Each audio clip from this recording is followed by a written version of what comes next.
Aisha radiallahu ta'ala anha says that there was this woman in Mecca that used to make everybody laugh. So she was the jokester of every gathering. And then when they made hijrah from Mecca to Medina, she meets a woman in Medina that's exactly like her, that makes everybody laugh in Medina. And the people were stunned at how similar they were. And when they mentioned that to the Prophet ﷺ, he said, Al-arwah junudun mujannada. Souls are like conscripted soldiers. They incline towards one another based upon this natural affinity. So is there a romantic manifestation of that? Well, there's a scholar that said to his wife once that, isn't it amazing that 50,000 years before Allah introduced the heavens and the earth, He put your name down next to mine?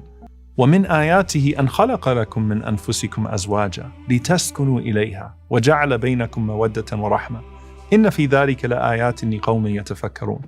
And of His signs is that He created for you mates from amongst yourselves, that you can dwell with in tranquility.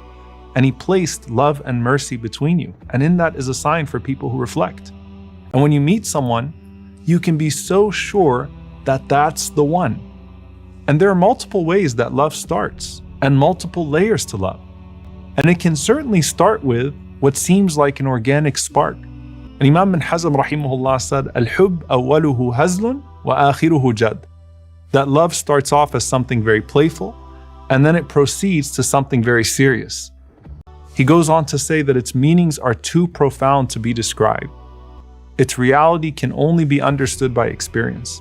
And he says love is not blameworthy in our religion, nor is it forbidden because every heart is in Allah's hands. So love itself is a test, and it's not fully in your control, especially the falling in love part. It's something that Allah subhanahu wa ta'ala decrees in your heart, and as long as you don't transgress the boundaries and you pursue it in a wholesome and halal way, then you can enjoy the blessing of this decree within the sanctity of marriage. Inna fi dhalika la'ayatin liqawmin yatafakkarun. Indeed, in that are signs for people who reflect. And the scholars mention that there are signs of Allah's names and attributes that don't exist anywhere in this world, like they do between two spouses. There are unique signs of Allah's love as He is Al-Wadud, the most loving, and unique signs of Allah's Rahmah, His mercy, as He is Ar-Rahman, that exist within the capacity of a marriage. Now, when you look at the seerah of the Prophet ﷺ, you have multiple love stories. Some of them are beautiful, others are tragic, and many of them are complicated. You have the story of Muhajir Qais, this man who makes hijrah from Mecca to Medina, not out of seeking Allah's love or trying to escape persecution, but all because he wanted to marry a woman, and that literally becomes his name, the man who migrated for Qais.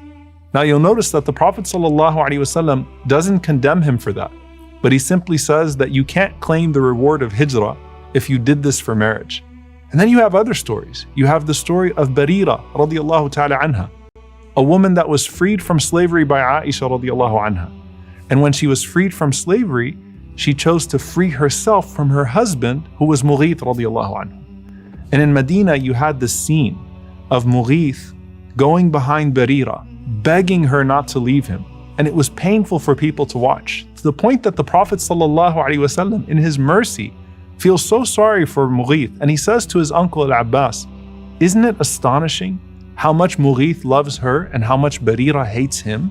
And the Prophet ﷺ felt so bad for him that he goes to Barira and says, will you not take him back? And she said, Ya Rasulullah, are you commanding me to do so? Or are you simply interceding? And the Prophet ﷺ said, no, I'm just interceding. And she says, I have no need for him, Ya Rasulullah. Now the Prophet ﷺ had so much sympathy for Mughith, but he didn't want to force them together just because Mughith really loved her. He was going through heartbreak, and the solution was simply for him to move on, because they weren't meant to be. As much as love is based on your desire, it's also based on your destiny. Your love story was written by Allah in the heavens before you both even came to this world. Allah created your love and created the means for your love.